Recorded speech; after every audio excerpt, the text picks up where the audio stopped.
3, 2, 1. Welcome to HVAC Success Secrets Revealed, a show where we interview industry leaders and disruptors, revealing the success secrets to create and unleash the ultimate HVAC business. Now your hosts, Thaddeus and Evan.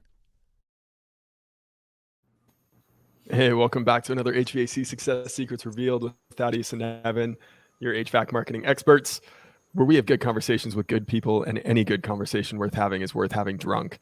So cheers, gentlemen. Dennis, thank you so much for joining us. We appreciate it. Thank you, Evan, Thaddeus. And we know that you don't drink, so it's okay. Yes. I'm drinking my Cocoon water. Perfect. There we go. Does it have that turmeric and what was it? Turmeric and yeah. cumin? Yeah. Does prevent you your have that headaches? in Home? Yeah. Do you try that? Yeah, I do that every morning. Nice. I did try it. It helped my hangover when I was in Miami. And your address, I'll ship you some more. Perfect. Done. Well, you have my address now. That's true. Yeah, and something else is coming in the mail for you. That's right. I figured as much, so I already know what it is, and I'll make sure I'll do a video when it shows up. Well, for those of you that are listening to this, not seeing the video, the mystery voice that we have on here is none other than Dennis. Dennis is the founder and CEO of Blitz Metrics, but if you're not familiar with the name, I guarantee you're familiar with the work, because he's worked with organizations like the Golden State Warriors, New York, or Nike, Rosetta Stone. He's been featured in the New York Times, the LA Times, National Public Radio. He's co-authored the Facebook Nation, which is a textbook that is taught in over 700 colleges and universities. The man is brilliant when it comes to marketing, and he got his start as an engineer working at Yahoo. So he has been in the industry for a long, long time. Absolutely brilliant when it comes to marketing. He is the inventor and the creator of the $1 a day strategy, which I'm sure some of you have heard of along your travels in digital marketing, in running your business, and may have heard that from someone. He's the one who started it. I can't wait to get into conversations today with Dennis, because the dude is just so smart when it comes to content creation and standing out and really elevating your game when it comes to marketing. So thank you so much for joining us, Dennis. Thank you so much, Evan. Thanks. Awesome. I'm also excited for it because we were down in Miami a couple of weeks ago and got to see you speak on stage. And then we're at was it Hibachi, the Japanese place where they're doing all the cooking and the knives. And we ended up sitting beside each other and had a phenomenal conversation. In case our guests are wondering, well, this is a different time than what we're normally used to going. I was adamant that we're like, we're going to go 2:00 Mountain every single time. If you can't make it, so what? And you're like, well, I have a meeting, so I'll never make you a show. I'm like, but then you flip the idea on its head. You're like, one way, an hour, or either way is not going to matter at the grand scheme of things, because most people are watching it after the fact. So I do want to thank you for that. So good job, Daddy. Absolutely. And we know that 95, even 99% of people watch non-live. So for those of you guys that are not watching live and watching the replay, we'd love to hear your feedback. Absolutely. Hit us with the hashtag team replay. So Dennis, why don't you give us a little bit of backstory as to what got you to this place now of, really the education that you put out, the training that you put out, trying to help organizations. It's everywhere. And I love the mission behind that. One of our core values is value first, and you're truly living that right now. So I guess tell us a little bit about this evolution that you've gone through within marketing, how you really got into it, and where this infatuation with marketing came from. So I'm Asian. I was good at math. I had a perfect 800 on the math side for the SAT, and I traveled and did math competitions. And I believe that everything should be measurable instead of opinion, like whether the art was good or not. That drives me nuts because you can't measure it. And so I built my first website 30 years ago, and I loved how I could measure everything, and I could see where the traffic was coming from. And eventually, just because I had some friends that believed in me, I had a mentor who was the CEO of American Airlines. I ended up at Yahoo in the right place at the right time 25 years ago, and I built the analytics there, the search engine. And there I had access to more data than anyone else on the planet, except for the federal government of the United States, because we had the number one most popular webpage on the internet, which is the Yahoo homepage. And I got to see all the things that people were doing. They'd come in and they'd search for what the latest sports scores were for their favorite team. Then they go to eBay and go look for something to buy. Then they check their stock quotes. They do research for a Hawaiian vacation and see what the prices were for the flights. And I thought, wow, this is amazing. I can see like that guy in the Matrix, instead of the green lines, he can see like what's actually going on. And I thought, well, what a cool advantage. How can I share what I've learned working at the search engines with other people that also want to have a measurable experience? And the thing that's driven me nuts in the last 25 plus years is a number of self-declared digital marketing experts that do SEO or PPC or social media or influencer or like whatever the thing is. And they're not being clear on what exactly is going on. Oh, it's a secret. You know, I was with my friend who's the CEO of Quiznos, which is a sandwich chain in the United States. And he hired an SEO company. And we looked at his stuff and said, okay, Jim, so what exactly are you doing for Quiznos? And we're paying you all this money. And he said, well, it's a secret. We can't tell you, of course, you understand, you know? And I thought, you people should be flushed down the toilet for saying stuff like that. And ever since then, I've been on this rampage to expose all the idiots, not because I'm trying to, you know, put people in jail or, you know, destroy someone's livelihood. But I believe that if you're an HVAC company, or if you're a real estate agent, or you're an attorney, or you're some kind of professional, then you should work with someone else who is a professional in their area and also believes in being real, just like Evan and Thaddeus are talking about. This is a no holds barred. We can talk about whatever we want, but we should be open about what our techniques are. So when we think about, you know, replacing an air conditioner, that's not a secret, right? There's documentation on that. You can go to a trade school and become a technician. If you want to fix a broken toilet as a plumber, that's not a secret, right? Like it's well documented. So in digital marketing, why isn't that better documented? Why is there all this like secret kind of stuff going on? And I would love nothing more than those people who want to do digital marketing for a living to come to the training that we have put together with Josh Nelson or with Fiverr or with Instagram or with all our other friends at Infusionsoft and like name all the other sorts of companies. And all of us, we're like-minded and we believe that everything should be measurable, and people who want to learn to do digital marketing should have a real certification, just like in any kind of trade. Just like you want to be a pilot, you have to go to flight school. And anyone who is serving so, you know, you could be working with Thaddeus or Jonathan Bannister or whoever it is. Those folks who are doing your digital marketing should be transparent about what they're doing and transparent about the results. And that creates jobs for the people that do digital marketing, and that takes care of the clients at the same time. So that's why I'm here. No, and you know, I love that. There's a lot of things that are involved in that. You know, one of our second core value is transparency. And anytime any client of ours ever wants to pop the hood and see what's going on inside of our marketing agency, we're going to show them. 99.9% of them don't really care, as long as the work is being done and you're having that constant communication. But, you know, I look at this and we've said this numerous times, is that for a digital marketing company come in and do good, the bar has never been lower. And it's sad. It really is, because you look at anybody with an internet connection and a laptop can call themselves a digital marketing specialist. And they have no clue on what they're actually doing. And it hurts the businesses at the end. And, you know, they see a Ty Lopez's SMMA course, and there's no disrespect to Ty Lopez's SMMA course. We bought it, right? That's what I did a deep dive into that course. That was one of my first forays into what digital marketing can be. But then we went further and we expanded upon it, and we learned it, and we hired the right talent. And I think that's where a lot of people are missing. And to create a certificate program, I think is absolute genius. Yeah. Well, that wasn't my idea. Digital Marketers, you know, has a certified agency program, and I'm arguably the top instructor because I produce the most content in there. And Social Media Examiner, which is the top governing body or organization, conference, podcast, whatever for social media marketers, we've got a bunch of training in there. You know, onlinejobs.ph, which is the world's largest virtual assistant community. We've got a bunch of training in there.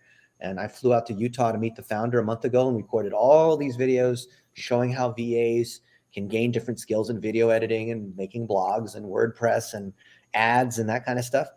And we just want to do the same. We're all the same mind that digital marketing is not a secret. So why not just publish it? Yep. I mean, the best are going to figure it out anyway, so you may as well give it to them and be the resource that helped them get to where they're at. Yeah. Yeah.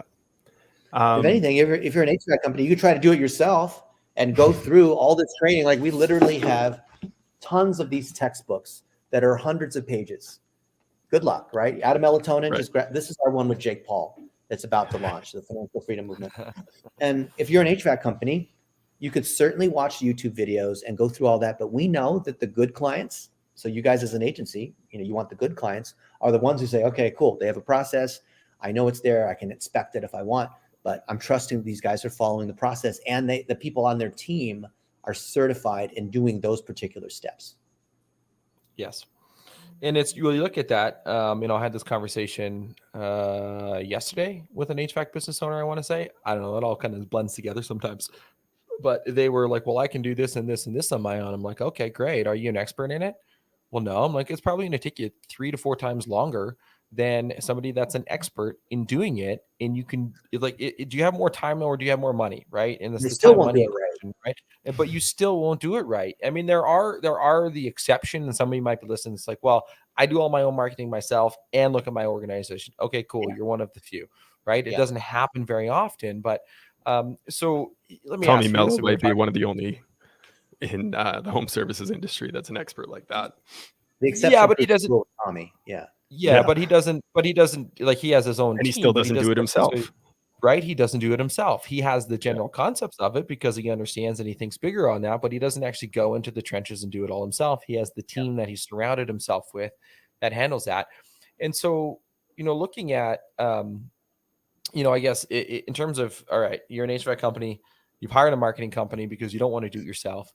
Mm-hmm. How can, and like content is king, you're a content specialist. How can you as an HVAC company better work with your marketing company to get good content out there? It goes back to expectations. So some HVAC companies will think, well, all I have to do is just write a check and then everything happens. All the leads come through. My website's done. I don't have to get on camera. I don't have to do anything except just write this check. And a lot of agencies are happy just to collect that money every month because you have a client who doesn't really know what's going on. And it's only a few $1,000s a month. So, whatever. But really, if you're the one paying, it's caveat emptor. You have to understand what it is that the agency will do and not do and what you have to do. And the number one thing that I tell any kind of service professional, doesn't have to be HVAC, is that you have to produce the video. They're not going to be on video for you. You've got to get it from your customers. You got to train your techs to go out and do this. We had trained. So Tommy reached out to me and said, what are the questions? Because he said, Dennis, I heard you mention the 5 questions that my techs should ask every time they're on site and they're completing a job. And I said, yes, you need to ask this, this, and this. And you need to train them to bring out their iPhone or whatever and collect these videos, put them in a central Google Drive or Dropbox. And then the agency is able to take that content and turn it into blog posts and ads and landing pages and email sequences and subject lines and Instagram reels and TikToks and all that kind of stuff. Seriously, like our buddy Brady Sticker, right, is doing this for chiropractors, but it's the same thing for HVAC companies.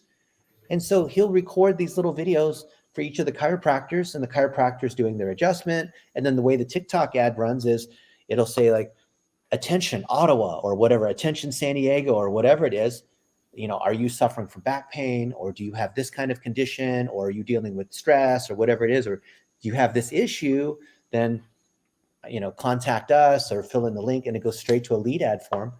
So the agency is able to use the different tools to be able to take that content, run it through what we call the content factory, but it's whatever the kind of processing tools and people and is going on with the content. But you as the client, to be a good client, have to produce the content in the right way. Your agency should have lots of examples of other HVAC companies or whatnot, clients that they've done that for. So you know what you're getting into. So it's a clear expectation. And then the agency should be able to take it from the content all the way through the different tools. Could be high level, Google Ads, WordPress, Twilio, whatever the different tools are for chatbots and landing pages, whatever, and drive it all the way through to the calls and the leads. Then you have to answer the phone, right? If you don't answer the phone, which is the biggest issue we see on that side, then you can't blame the agency. So you as the client are on either side. You have to initiate the content.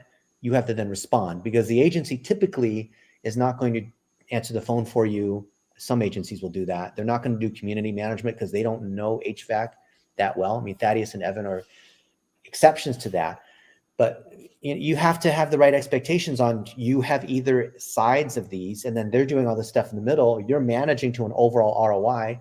The agencies should be transparent about their process on how exactly the whole thing works. So it shouldn't be on you as the client to know exactly what the steps are. But if they don't have that clear process, if they don't have it well documented, then you have to wonder, is that agency trying to service plumbers and real estate agents and restaurants and HVAC companies at the same time?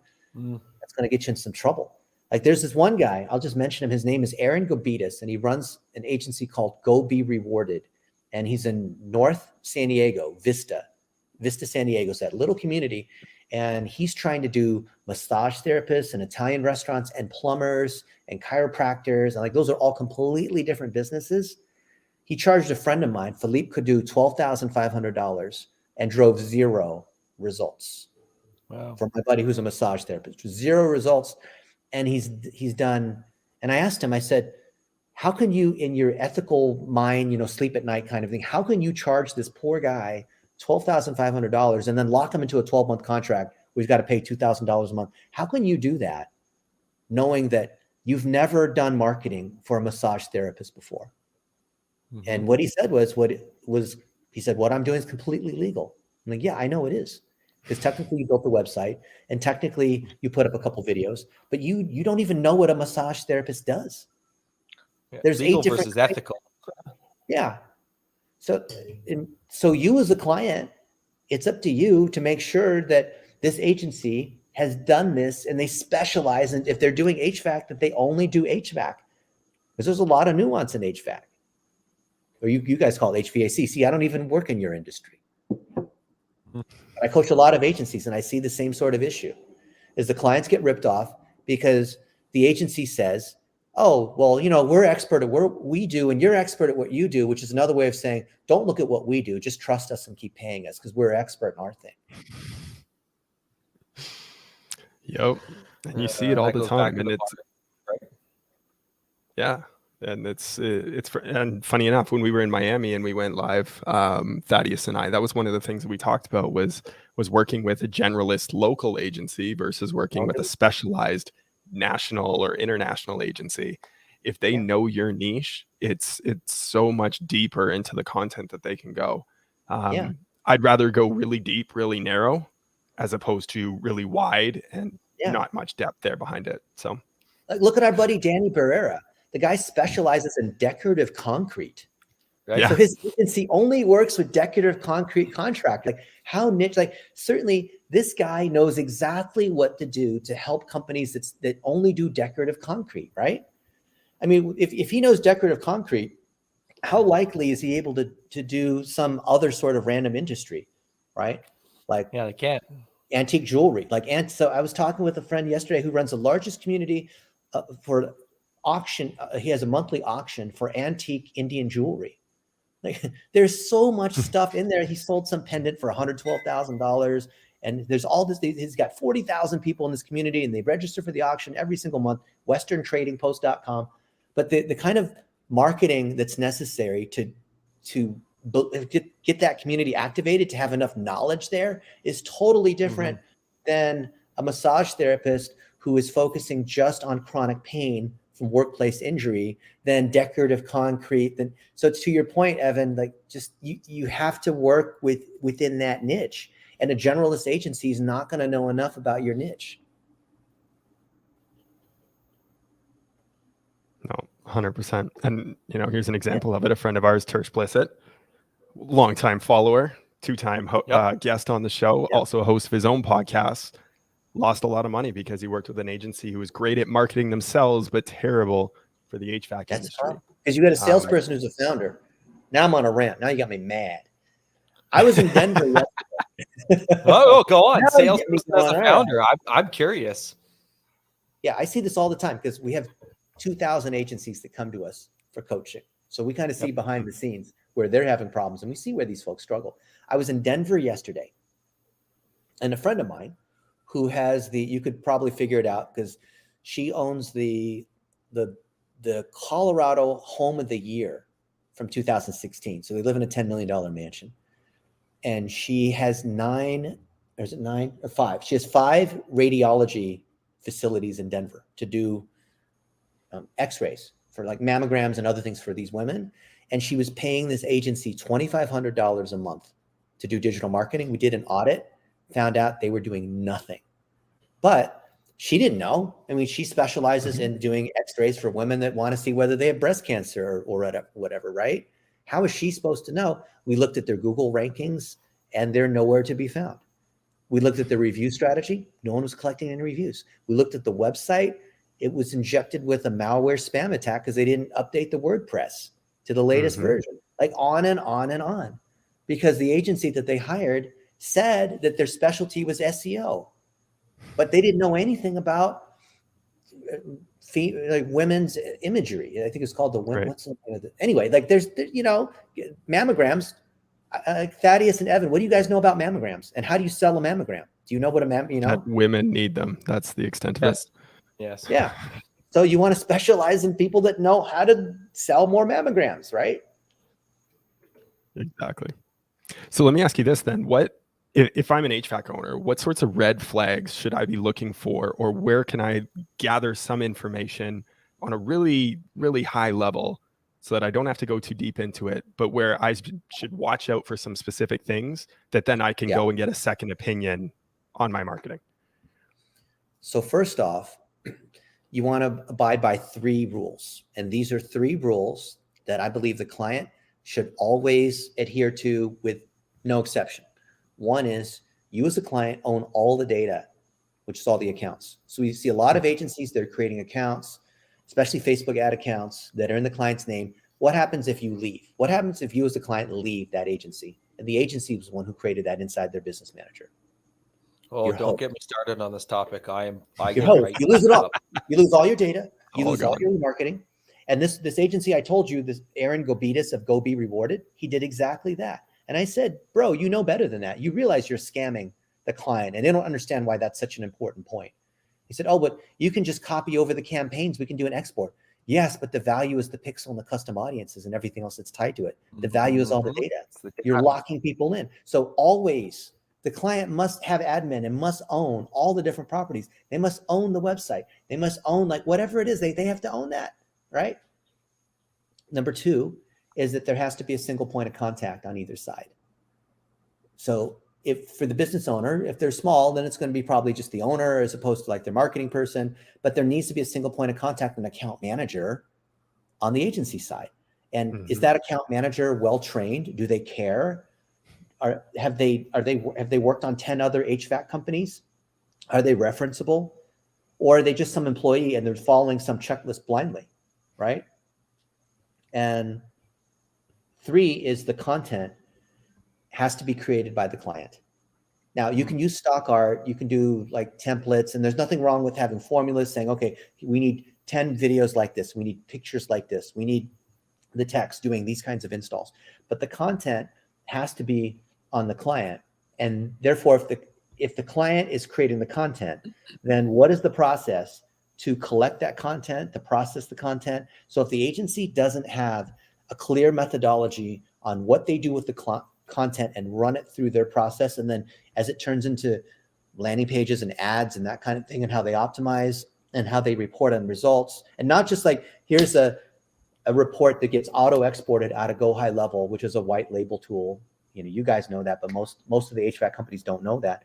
There's tools that will just spit out reports, but I need to know that someone is actually analyzing it and thoughtfully looking at it and trying to understand why certain numbers are going up and down. So that comes to the content all the way through to publishing, to repurposing on multiple channels, to running ads against it, measuring your conversion rate, cost per lead, cost per call, like all that kind of stuff. I need to see that you have a clear process all the way through. So I consider those 3 rules as the easy way to weed out whether that agency is just a sales guy who's really good at selling and is trying to force you into like, oh, well, if you don't act now, then when are you going to take action? And is this important to you? And think about how much more business you could have if you just sign right now. Or like, I get all the different ways, all the techniques, FUD techniques, fear, uncertainty, doubt techniques to get people to buy.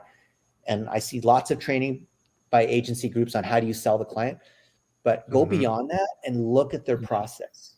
Talk to some of their clients. Don't just look at the testimonials on their website. See, do they have a clear process? Are they, when you ask them, show me your checklist, show me your SOPs, right? If they're not willing to show that with you, run, because they're just scamming you. I love it. And I think that those are in order of importance in a conversation too, in my opinion anyways. I don't know if you share this same one, but there are some companies that are in our space. I'm not going to name names because that's not to him. You lose all if they're, but the other part is you don't actually know what they're actually spending on there. And sorry if my internet's lagging, it's been shit all day. So if I'm cutting in and out, I apologize. But I'm trying to guard my words carefully because I also get right fired up on this topic because it's absolutely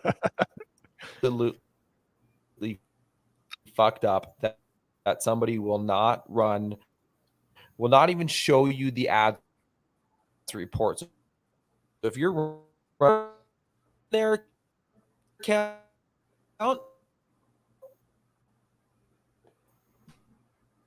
that's we lost you. Yeah, a little bit. Okay. Well, but show me the ad account. And so if you ask them to jump on a call and you don't actually spend anything to do. All right. Well, I think we caught about a third of that, bud. Okay. Am I back? But now? the sentiment was there. Yeah, you're back now, but a little bit better. The sentiment was definitely there, though, right? Like when someone's running the ads in another account, it's infuriating to see from an agency perspective because that's just not how we would ever do things. And Ken Hale just commented on this as well, business owner out of Indiana. We had that happen to us in the past, firms using their own ad accounts, their own Facebook ad accounts, and it really sucks because they shell out all that money and then boom, they keep the data. You walk away with nothing at the end of the day. The other part, you're paying for a service, right? And right? Part of that service is the data. Yeah.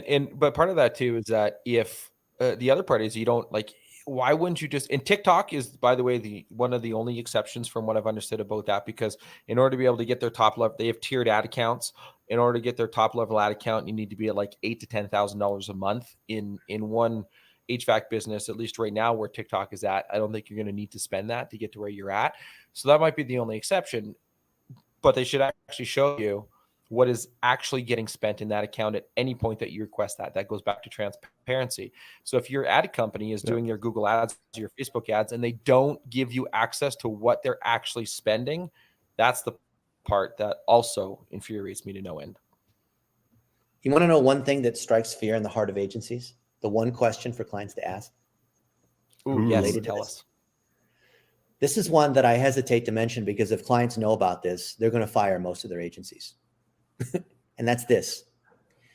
Can you log in to the account history, to the change history on Google ads and Facebook ads and show me what's been done in the last 30 days? You see why that's a deal killer? Why that kills most agencies?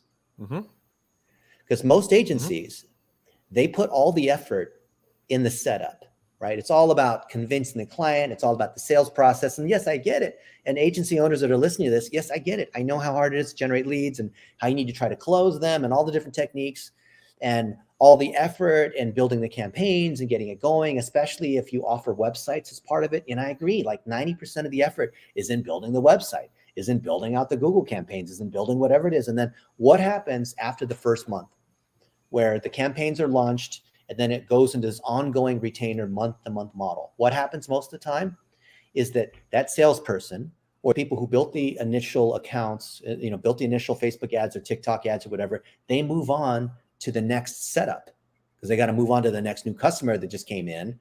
And then those existing customers continue to pay month after month after month.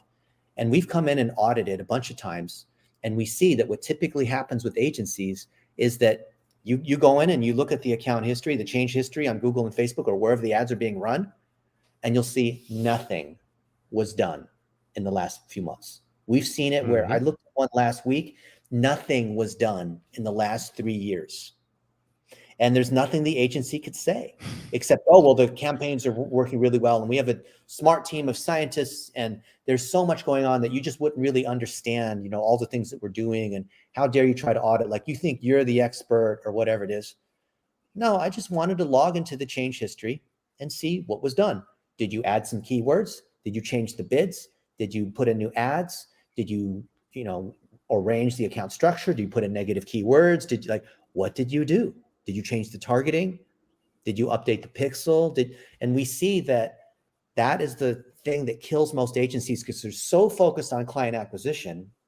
And then of course, next is the onboarding and setup that the ongoing month to month, most clients just fall through the cracks because the ability to build strong operations. So if you're Danny Barrera, you're a pro, right? Danny Barrera is a pro because he's got SOPs like you would not believe, but most agencies don't. So it's not because they're trying to scam the clients. It's because they don't have a process to make sure that someone's looking over each of those ad accounts. What they will say is, oh, but we generate a report every single month. Yeah, that report comes out automatically. It's some export out of Go High Level or out of Google Ads or Facebook Ads where the system automatically sends out the report. But that's not the same thing as a human going in there and trying to understand what's going on and doing optimization, which then is going to show up in the change history. Amen? Amen. And I can't wait for our clients to ask us to do that because we've already got it documented. And it's fun. Actually, yesterday if you're an HVAC company, you should like right now, you should say, I want you to show me the change history of the last 30 days on Google and Facebook and wherever you're running ads.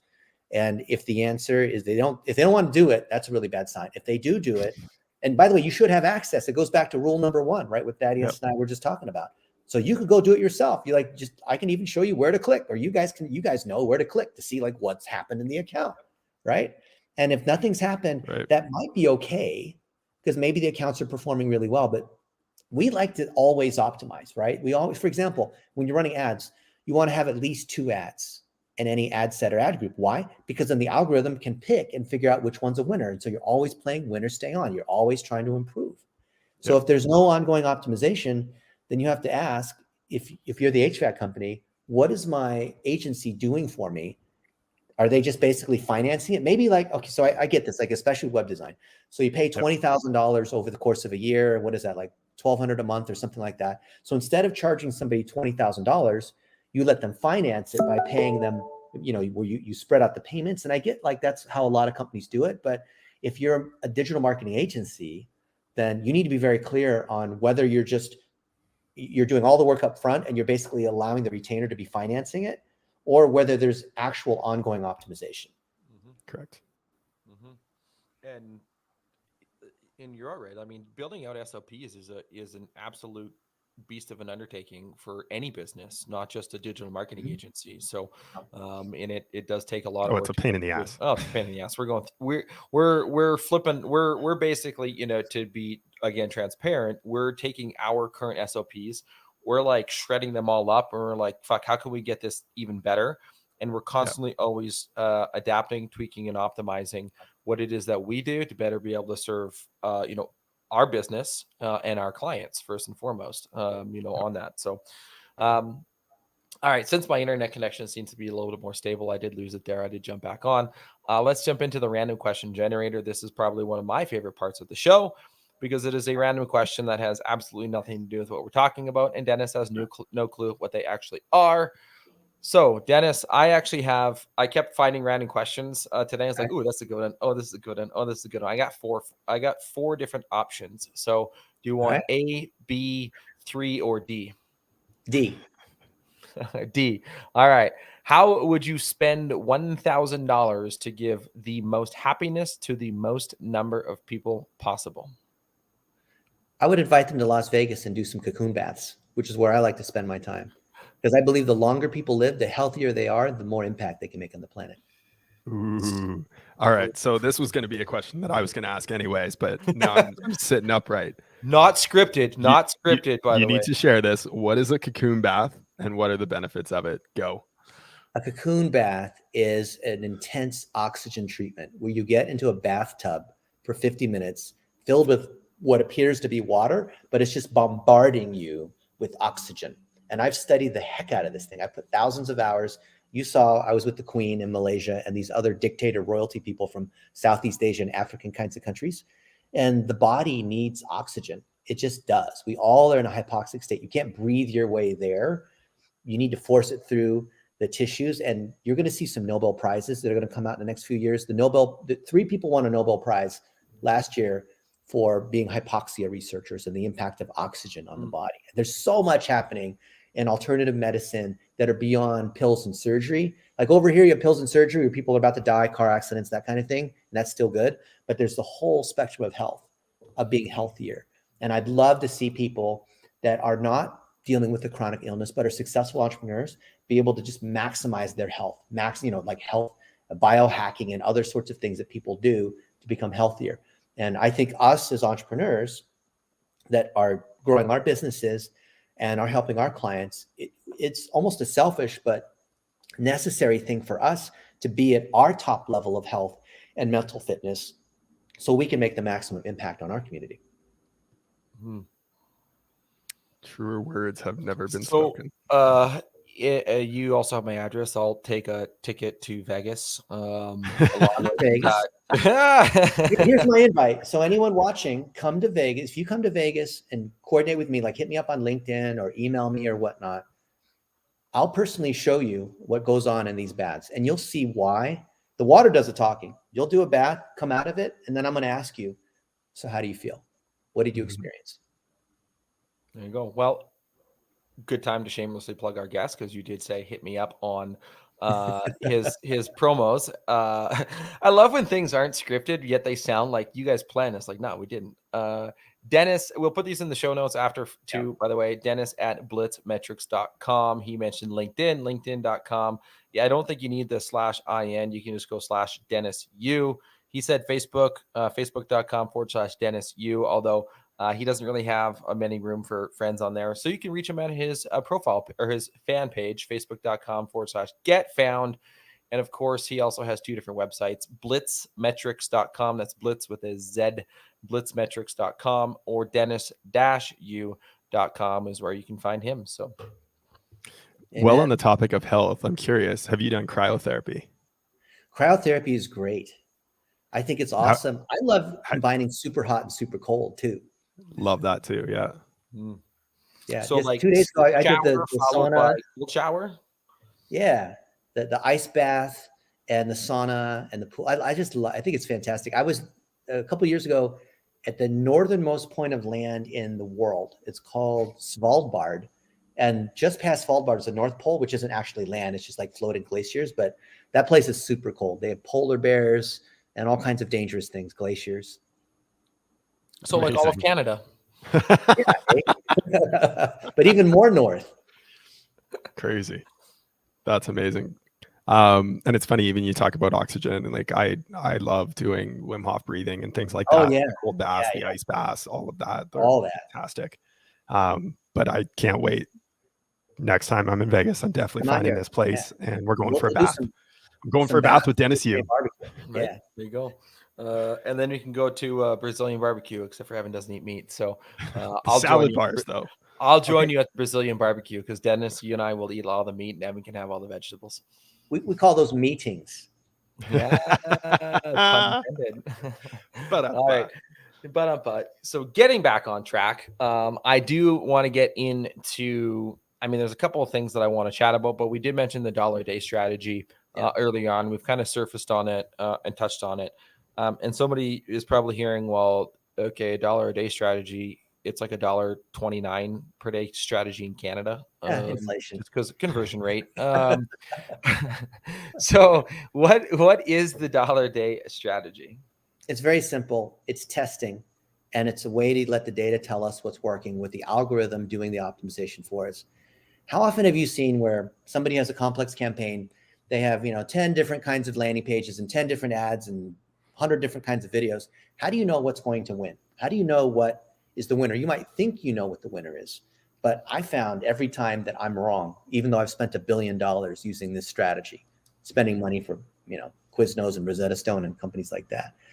And it's not just a big company strategy, but those shows, like, do you have what is it, American Idol or Canada's Got Talent, like those singing shows where people eventually get voted up until like somebody wins. Mm-hmm. We're watching The Masked Singer right now in our household. It's the stupidest show ever, but hey, we like it.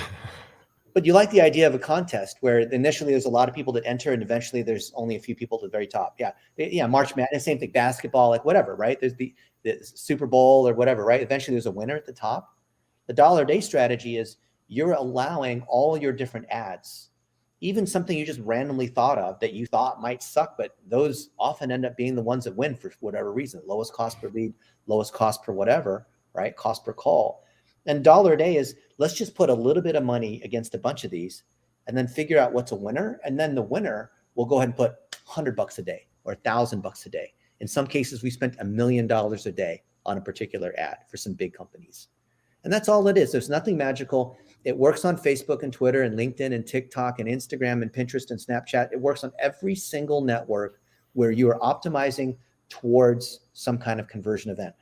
Now, $1 a day in the United States, but maybe it's $10 a day on TikTok. Maybe it's $20 a day on LinkedIn. But either way, it's the minimum amount you need to spend to be able to test against the campaign objective of conversions or engagement or email leads through native forms, whatever it is. It's just a testing methodology. But for some reason, there are these humans who are not logical, which is all of us, think they know what's going to win. They think they know who the target is. They think they know what creative is going to win. And you're wrong every time. Yep. The market is the market is the market. And you got to let it dictate what the winner is, not your own opinions. Even on that, different markets resonate with different messages, right? That's or right. Different images or different words that you use. Like if you use the word y'all, like y'all's an easy layup one on that. Y'all in the South will work. Y'all in Canada, and they look at you like, what the fuck are you talking about? Except for in Alberta, it's kind of almost accepted. What the fuck, eh? Yeah, what the fuck, eh? No doubt about it. Throw another shrimp on the barb, eh? We were talking about that earlier. It's obviously not the Canadian accent, but testing against the objective is a good way to do that. So if somebody's hearing this, they're like, okay, I need to set up a whole bunch of ads and run $1 per day on it. And I don't want to get too far into the weeds on this because I know that we could probably spend the next 30 minutes going over exactly how to set it up. Yeah. On a 35,000 foot view, though, looking at this $1 a day strategy, what is the best way for somebody to go about doing it if they don't have a marketing company who knows about it? Or their marketing company doesn't. We have a whole course on it, which goes in depth. It's been our most popular course. But here's what you need to know. $1 a day is nothing more than extending what's already working. So if something's working organically already for you on Facebook, why wouldn't you put more money on it, which is putting more fuel on the fire, right? Mm-hmm. You've got a great blog post that ranks in Google for a particular keyword. Why wouldn't you repurpose that to LinkedIn? Or take your best LinkedIn content or whatever content from Instagram and repurpose into Twitter, Snapchat, or Facebook. All you're doing is trying to take something that's winning and look at all your history, do your analysis, like we talked about with looking at the account history. Take the thing that has proven to generate more leads than clients and then put some more money on it. Because if you're relying on an organic only strategy, odds are that post is only going to last whatever, like on Twitter, maybe it'll last an hour. On Facebook, it'll last a day or two or more. Maybe it's not even being seen at all, right? Mm-hmm. So when we're in alignment with what the algorithm wants to do, which is make money and engage their customers, engage the people that are on that social network or on Google, which is kind of a social network. YouTube is kind of a social network. Mm-hmm. We're just putting $1 a day against a particular piece of content for 7 days. So we're spending $7 and then letting the algorithm kind of taste whether that content's working or not. Because if people don't even engage, or if you don't even generate a comment or see something, then why would we want to put thousands of dollars against it, right? Agencies are guilty of just using a formula, and they'll say we make this one ad, then we put $100 a day against it for $3,000 for a month, and then no one looks at it 3 months later. Now we spent $9,000 on an ad that we could have, in the first $20, determined that it wasn't going to work instead of just letting it run and run and run and run. So $1 a day is really a simple optimization technique where you're trying out. Now you might have a template that generally works, but maybe that particular video, that particular creative, or saying y'all versus you all. Hey, by the way, you know what the plural of y'all is? No. All y'all. I learned that when I lived in Dallas for 8 years. Nice. That wasn't just the Bible Belt. That was the buckle. It's a huge belt buckle. But the dollar a day is just a testing methodology. There's nothing magic about it. It's just putting a little bit of money against a few things, and just whatever your optimization cycle is, every week, every month, just having a few more contestants come in and compete, right? And usually the winner stays on. Whatever is already winning is usually probably going to beat any of the new. But I like to bring in like 3 or 4 new contestants every week or every month and just let them fight it out. And that's all dollar a day is. That's why you use the construct of the ad set or the ad group. You know, without going too deep into the weeds, you have all these ads, you have a campaign level, but you have this ad set, ad group level. And so that's where the fighting occurs. So for any of you guys that are running your own campaigns, you know, you go from campaign to ad group to ad. So if you organize that properly, the system's going to optimize for you and spit out a winner each time. So each time we throw in a few more creatives, throw in a few more keywords, throw in a few more whatever it is, and just let the system tell us what's winning. Yep. Love that. So in the dollar a day strategy originally, I'm assuming came from Facebook. And I look at, you know, what's happening to Meta as it's now known. They went through a big algorithm change in January and such, and obviously an upstart in TikTok that's coming through and disrupting the market. So when we look at future forecasting and looking at the future of social media and even the future of Facebook, you know, is something like Facebook still relevant today, and will it still be relevant? I mean, obviously we're trying to ask you to predict the future, but in terms of the relevancy and where it's at, is it still the most relevant profile or place to be doing this dollar a day strategy on? People have been saying this for the last 25, 30 years. You know, in 6 or 7 years, people are going to say the same thing about TikTok. Well, you know, TikTok was so big, but now there's, you know, Thaddeus Talk. And Thaddeus Talk is a new social network. All the kids are on Thaddeus Talk, right? There's always a new social network for each generation. But just because Facebook came on the scene and started becoming big didn't mean that Google didn't matter anymore. It doesn't mean that Microsoft didn't matter. Microsoft is a higher market cap than all those guys, right? They're nearly $2 trillion company, kind of like Apple. So I don't think any of those are going to go away. It just adds more and more and more layers, right? Every social network's another layer that builds upon the previous layer. There's a book called The Four Horsemen that goes into that, where initially you had search with Google, then you had the social network, then you have Amazon, and you have all these different things. So I don't, you know, the whole like Facebook's going away thing. I mean, they've gotten in trouble with Congress and, you know, privacy and data and all that, but they're still there. They're not as sexy. They're the electric company, right? The utility company is not going away. It's just not sexy anymore. So still do it on Facebook, but also diversify into new platforms. Plus, it's not even that you're trying to diversify into new platforms. You need to get an expert at telling stories using your phone. Because if you tell an interesting story with your phone about who you are and your customers and how you train your techs and all this kind of stuff, then that you can use on every single social network. So I guarantee you in 5 years from now, there's going to be some hot new social network that's going to be like the next TikTok. And people are going to wonder, should I hop on that or not? And meanwhile, I'm going to be saying the same thing I've been saying for 30 years, which is take the stories that have been working before. They could be in like print and TV. Take those same stories and repurpose them into the new channel.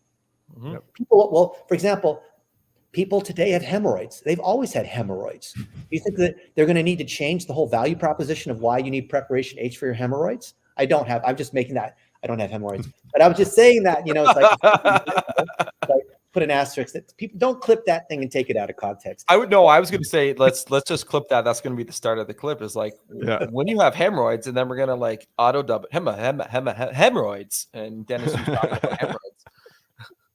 I'm just That's right. I'm going to be like Wilford Bromley, who's got the diabetes. You know, diabetes. They've auto-tuned him, right? He's got a TV commercial about diabetes, and they made a funny little thing about it. Same kind of thing. But the point is, you're repurposing. It's the same value proposition. It's the same strategy. You're just tuning it for the channel. So TikTok's just another channel. We find actually that our ads, and I was talking with Brady, and who confirmed the same thing. The ads that we find are working well on TikTok, the short little videos we can repurpose in the Facebook for lead ads as well. And what's worked well on Facebook and our stories and reels, Instagram reels, we can repurpose in the TikTok and Snapchat and Twitter. No, then it's interesting because I find that more and more now you can put out the exact same content on multiple platforms and it's still going to be relevant. Yep. Even a year ago, that wasn't the case. Like you couldn't put the same content on LinkedIn that you would put on Facebook Right. and have it be as successful. Today, there's just everything is so blended that it's not having as much of a detriment to not have something that's unique to that environment.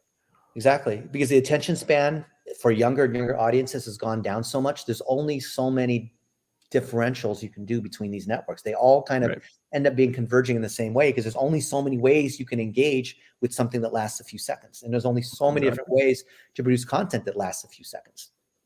100%.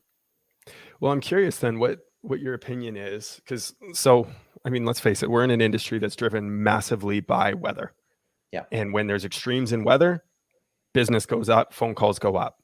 And I've been seeing it multiple times now throughout Facebook groups and different owners groups and things like that, where people are talking about how this is slower than it's ever been. And I don't know what to do. And I'm not getting the call volume that I'm expecting. Yeah. And I see that. And the first thing I'm thinking of is, well, one, what are you doing to generate calls?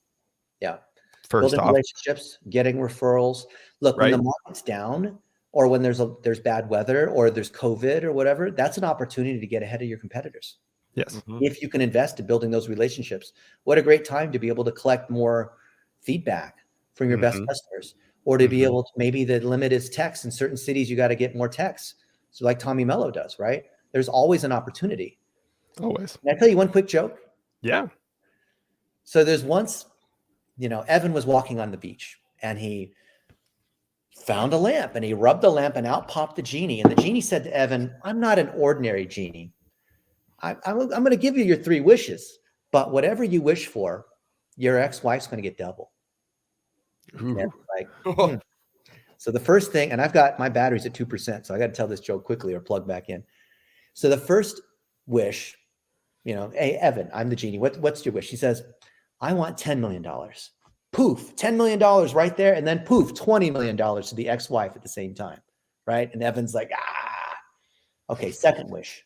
Evan says, Genie, I want 10 Ferraris. So boom, 10 Ferraris right there. And then the ex-wife, 20 Ferraris. It's like, all right, Evan, what do you want for your third and final wish? And Evan says, "Genie, I want you to knock me half dead."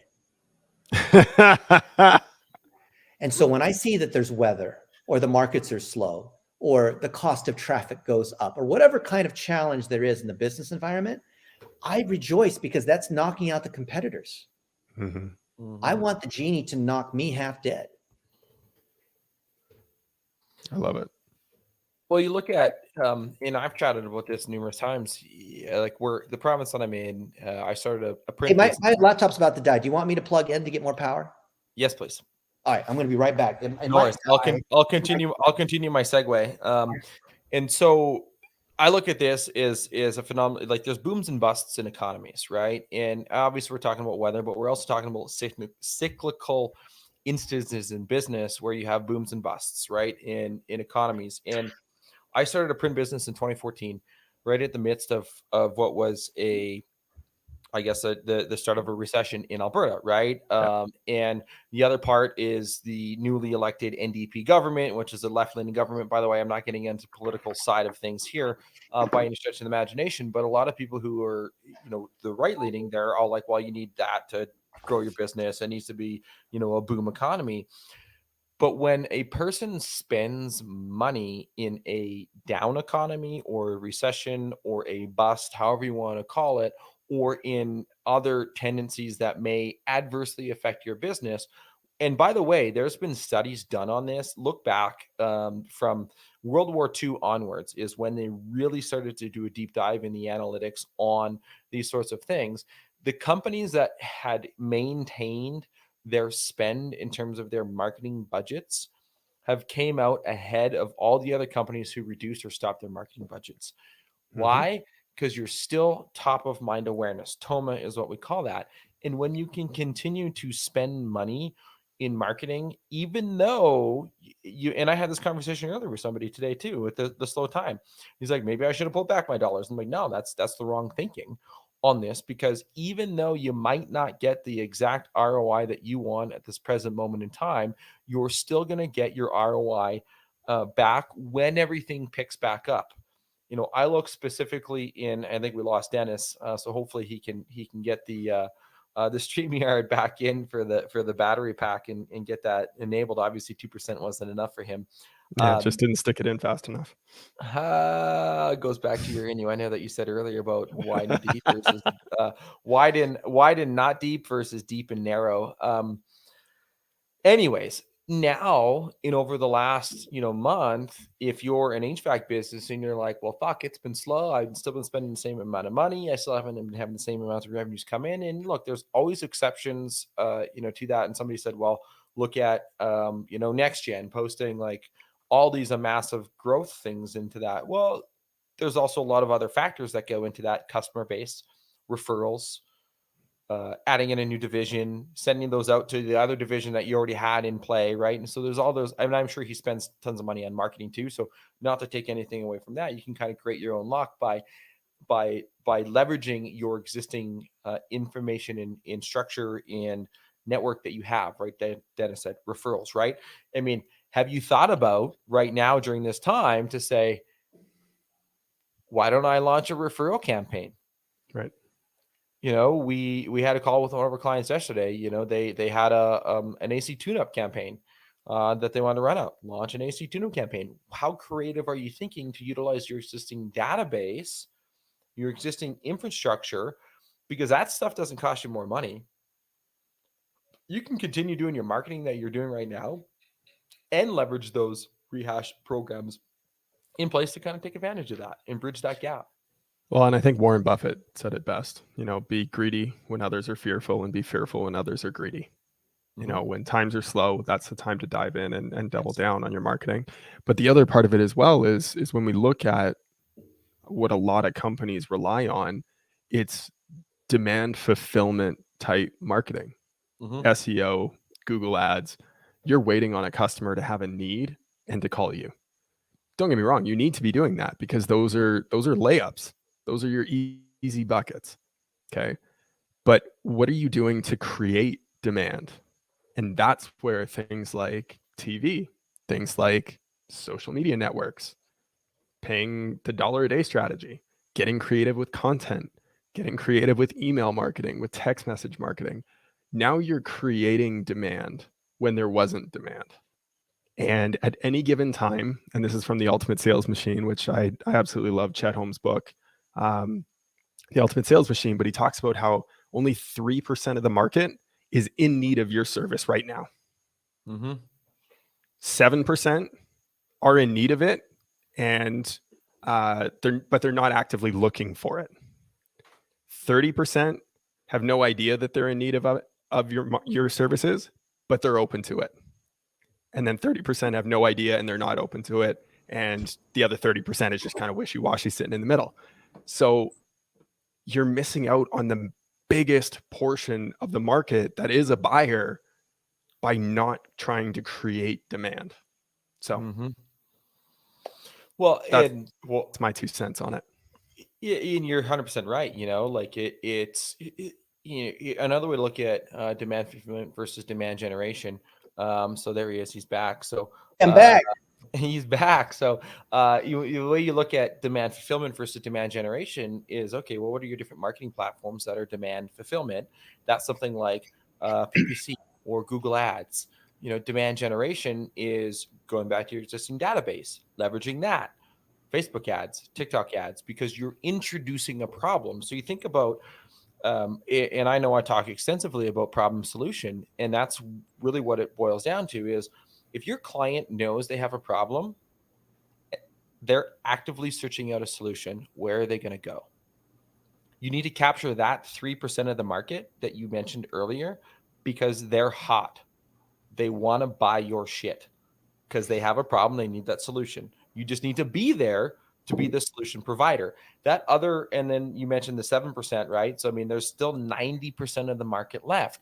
If you can introduce a problem to them that they don't know that they have, and then you offer a solution, man, you can convert a lot more sales. Yep.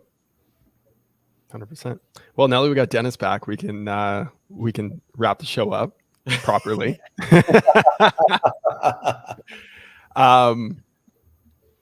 Dennis, did you have any final thoughts before we ask our last question? Let's hear your last question. All right. What is one question that you wished people would ask you more, but they don't? That's actually my favorite question of asking other people.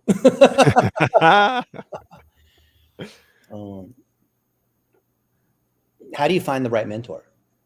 Ooh. And it's funny, this has come up often in Facebook groups recently as well, people looking for coaches and things like that. So Dennis, what, in your opinion, how do you find the right mentor? First off, you have to have a goal that you want to achieve. Because only then can you find someone who's achieved that goal.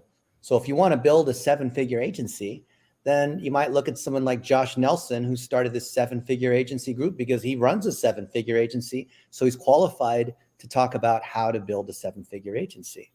Mm-hmm. If, for example, I want to start a hedge fund, there's a lot of people that want to give me advice. Like my mom wants to give me advice and I love her to death, but she can't give me advice on something like that. I'm going to talk to somebody like Bill Harnish, who's a friend of mine who started a hedge fund and is a multi-billionaire.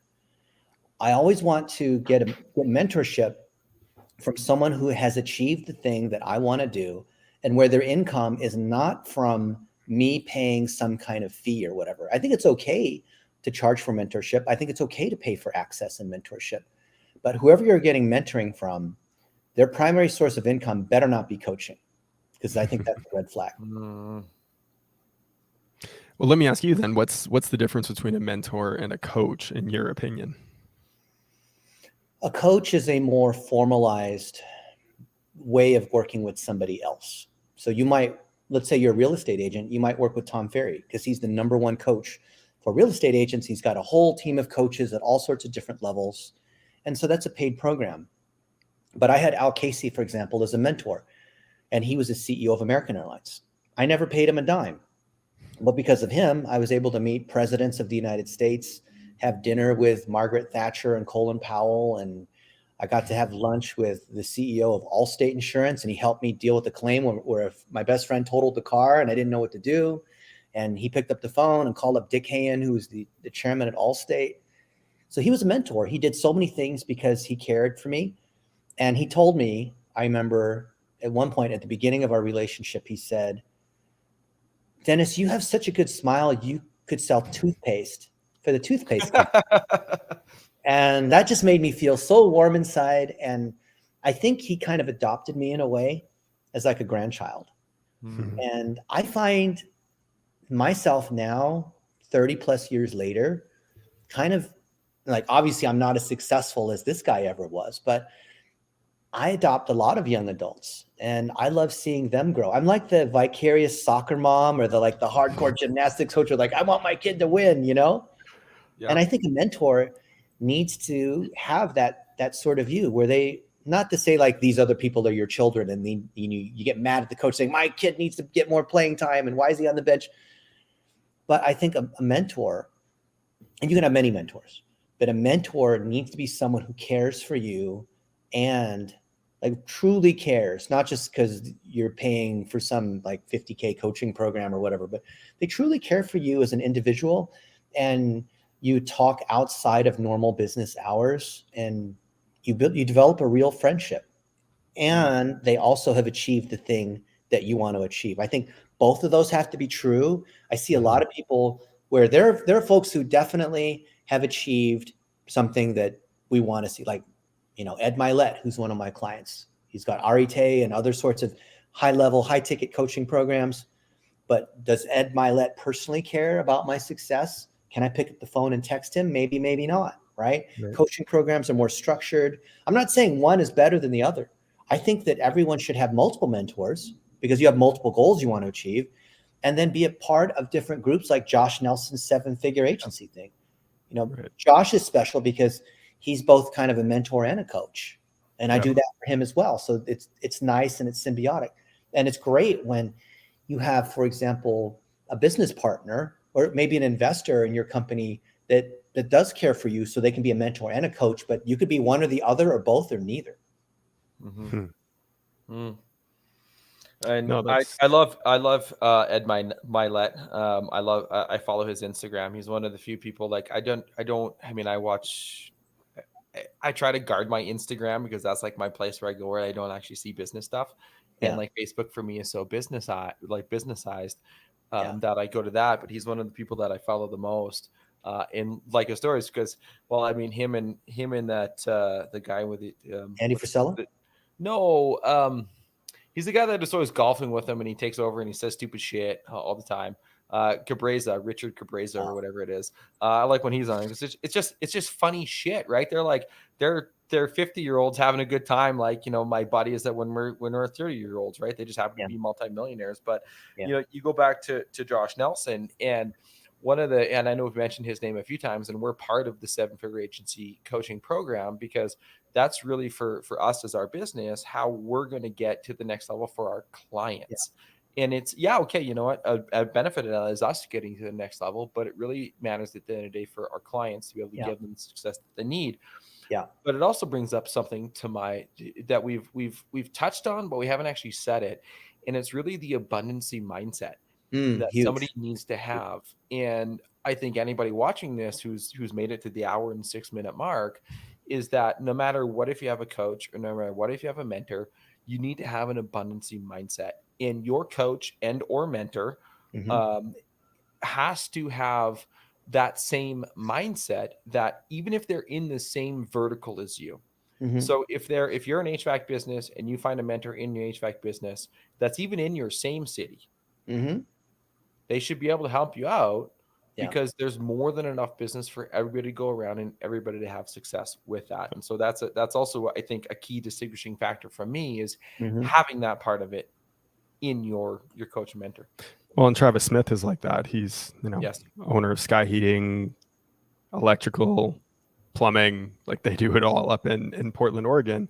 And I witnessed it firsthand at an event where he was sitting there talking with another business that was across town from him who had never met him before. And we happened to make that introduction there, which was fantastic. And they sat there for, gosh, it felt like a couple hours just chatting. And then he invited him out to his shop to come and tour the shop. Knowing that he's a competitor across town, he's going to take business from him. But he was willing to open up anyways and help him out because he knows what this industry can provide in the heating and air industry. And it was phenomenal to witness. It was phenomenal to see that even across town, rivals can still come together and create something amazing. So yes, absolutely. That abundance mindset is huge. Amen. And I truly think that mentorship and coaching is something that everyone needs. Regardless of where you're at. When you look at the best of the best, why did Tiger Woods at the peak of his career get a coach to change his swing? Because he knew if he wanted to get to the next level, he needed to bring that in, right? Every little minute improvement matters, and that's what coaches can bring out. That's what mentors can bring out. Mentors are great at showing you all the things that you can do within your business and can often point out weaknesses that you didn't even know you had. Coaches are great at extracting knowledge that you already have and you already possess. You're just not doing yet. And they're great at asking questions. So I truly believe that you need both and you need an abundance of both. And Dennis, you're definitely someone that I look up to a lot in the marketing industry. And truly like such a pure heart. And it was amazing. I was absolutely flabbergasted at the connections that you have within the world. And you showed a lot of them on stage when you were there. But you've also done so many different YouTube shows and podcasts with all these amazing people. And you reference so many of these connections. You mentioned the CEO of American Airlines, and yet it makes so much sense because of who you are as a human being. And it's so easy for people to connect with you because you were just a giver. And I thank you so much for joining us today on the show, pouring your heart and soul into everything that you shared today. And thank you so much for just being who you are, because you are a gift. Oh, man. Thank you so much, Evan and Thaddeus. What I like to say is that you're only as good as the people that you're with. I consider myself like the moon compared to the sun, and I'm reflecting the light that comes from the sun. And I'm super honored and grateful to be around awesome people. Like hanging around you guys is awesome. And like yesterday, I was with my friend who built one of the top 100 websites on the planet. I won't say his name because he wants to be private, but the abundance mindset, like what Thaddeus talked about, is what allows us to be around all these other people. Like you're the, average of the 5 people you spend the most time with, like that kind of thing. And I think it should be illegal what I'm doing. I get to hang out with really cool people, make connections, share expertise, be able to say, hey, you over here, you need to meet so-and-so, because I see you two need to be doing something together. And that's how we're creating value in a catalytic way, instead of like an employee work by the hour kind of way, but like at a business level. Mm-hmm. I had Glenn Vo on my podcast earlier today. So he's a successful dentist, but he's also got 39,000 dentists that follow him. And how awesome is that, right? I find like what you just mentioned, Thaddeus, about the abundance mindset, where when you uplift other people, and these are good people that you've known, people that you've vetted, then you are making them look good to their community, and you're looking good, and vice versa. They're looking good. You're looking good to their community, and you see what I'm saying? It goes both ways, right? Yeah, 100%. And I think that's the secret to, if you look at marketing, is it's way more powerful when your people and your peers and your mentors and the other people in your community are doing your marketing for you.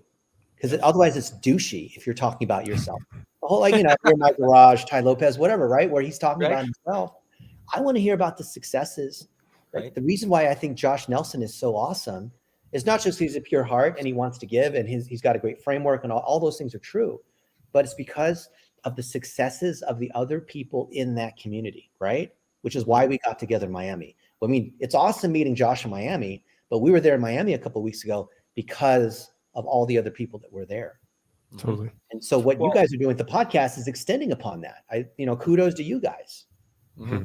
Well, and it's funny, that comes back full circle. The third note that I wrote down on my page of like random squirrel bullet points was level up.